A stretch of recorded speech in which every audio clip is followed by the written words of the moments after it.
Gorane, rekao si što u tvojim pesmama, tvojoj poeziji pišeš o tome, jednu takvu si slao za Vrapca anarhista, kako je u stvari sloboda nešto neostvarivo. Da, neostvarivo zapravo nekako zvuči to defetistički, rezignirano, a s druge strane realno je to raspoloženje u cijeloj drugoj knjizi.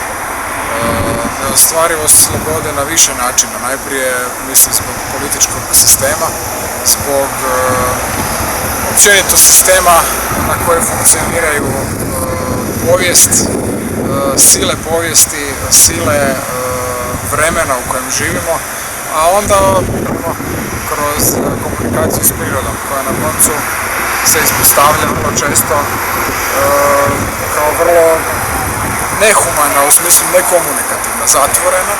Ona ima nešto svoje, svoj život koje mi ne možemo uvijek proniknuti. Mi se njoj utičemo u nekakvoj tajni, da ćemo tamo pronaći nešto što možda što nismo mogli naći, ali vrlo često imamo tu neki osjećaj praznine i nepotpunog ostvarenja. A sad stojimo pred Ministarstvom za obranu. Čovjek rekao bi to je nepoetička tema, ali ti si baš jednu pesmu naslovio Ministarstvo za obranu. Kako se to desilo? Pa ta je pjesma nastala vezano uz prostor, baš uz prostor ispred Ministarstva obrane u Zagrebu. A koja kaže da u trenutku kad čovjek postane dio stroja, dio državnog aparata, kad stupi u vojsku kao nekakva jedinica moći i sile, tu svaka individualnost i sva ona individualna nadanja, želje, razumijevanja svijeta, dodir sa stvarnošću prestaje biti važno. U tom nekakvom razmjeni sila i nasilja i vremena, sila povijesti, tu individua više nema što tražiti. Nažalost, to je ta tragedija koja je zapravo poslužila kao inspiracija ove pjesmi i mislim da je upravo kroz cijeli dio te moje druge knjige se provlači tema institucije i birokracije kao nekakve obično sive i onako neuhvatljive sile koja dirigira naše živote. Ali ipak ima i neke nježnosti uz čitavu tu mašineriju birokratsku i ratnu u tvojim pesmama, jer sve ti povezuješ ne samo konkretnom stvarnošću, nego i snovima. I san je nešto što ti je veoma bitno za pisanje. Rekao si mi čak što se druga zbirka rodila iz nečeg što si sanjao. Da, obično nekakvi osnovni koncepti za pjesme ili za pjesničke knjige dolaze iz snova.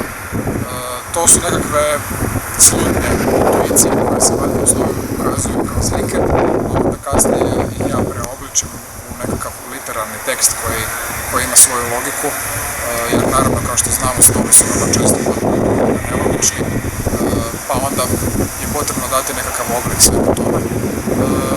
Naravno, ja sam takav tip čovjeka i svi smo u konačnici volimo i želimo pisati o intimnom, proživljavati vlastita osjećanja i emocije kroz tekst.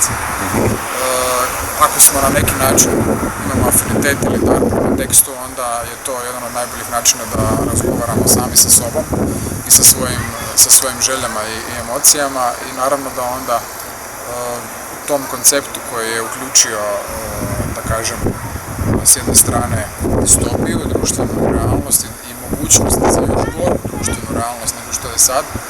Ono što je intimno i individualno se javlja kao krhko, slabo, nježno, ali ipak se bori, pokušava opstati i na neki način je uvijek tu kod mene prisutan taj optimizam.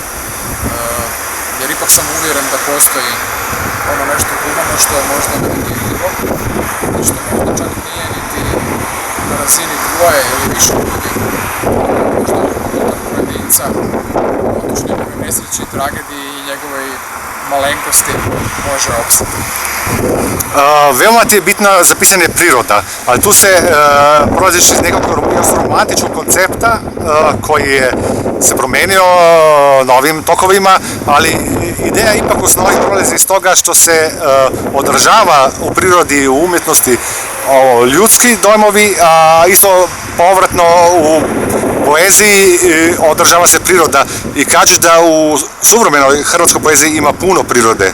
Da, to je nekakva nova tendencija, stilska, vrlo nova u hrvatskoj poeziji. Kod nekoliko autora i autorica se javila u zadnje vrijeme, u zadnjih nekoliko godina.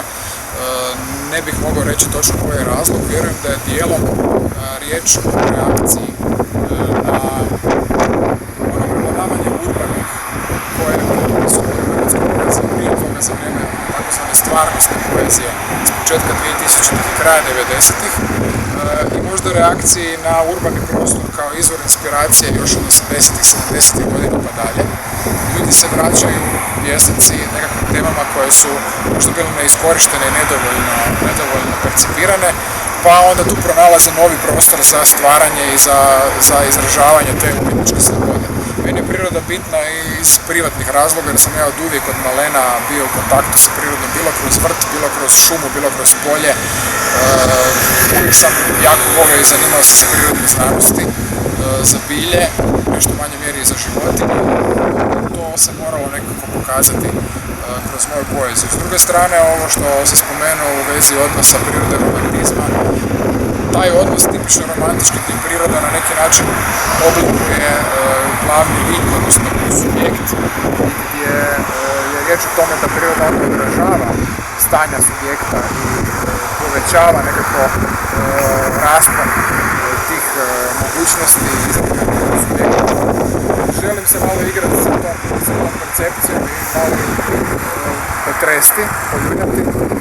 Mislim da je, kao što sam vrlo jedan zatvoreni entitet koji ima svoj život, koji ima svoje prilično neljudske zakone i u tom smislu ne može nikad nam dati točno ono što mi želimo od nje. Ona daje ono što ona može i treba, a mi s njom na neki način onda frustrirani, često i tužni, komuniciramo, pokušavamo komunicirati, ali kao što je teško komunicirati zapravo u istinu sa drugim ljudima, tako je teško komunicirati i sa prirodom kao nekakvim subjektom koji je izvan nas. I na kraju, živimo u zemaljama koje razdvaja žica. Rekao si da i na hrvatskom to je bila prilično bitna tema, šta rade ovi glupi Slovenci, zašto se opet još više razdvajamo. Da li ima neke nade, možda kroz poeziju, da se skine ta žica, da se ostvari neki bolji međususjedski odnosi? Najbolji pokazatelj toga kakvi su zapravo pravi oni ljudski susjedski odnosi. To što žica trenutno razdvaja vrlo često dvorišta koja su prije bila povezana, koja su bila možda podijeljena samo nekim potočićem, nekim drvenim mostom, gdje su ljudi svakodnevno zapravo prelazili više puta iz jedne države u drugu državu. Te države su tako apstraktni koncepti, a ljudski životi i odnosi su tako zapravo bibljivi i životni. Mislim da unatoč tim svim nekakvim političkim previranjima i trzavicama, to su stvari koje opet dolaze s tog vrha, od te apstraktne države koju ja zapravo i kritiziram i koje se bojim u toj svojoj drugoj knjizi, a inače. A na ove nekakvoj realnoj razini razumijevanje svakako postoji, želja za međusobnim razmjenama iskustava i sličnosti koje kod nas postoje isto postoji. Svaka država ima svoje specifičnosti, naravno, razdvojili se jesmo i išli drugim putom u zadnjih 30 godina, međutim i dalje su kulturne, pa u konačnici te nekakve srodne jezične veze koje nas spajaju.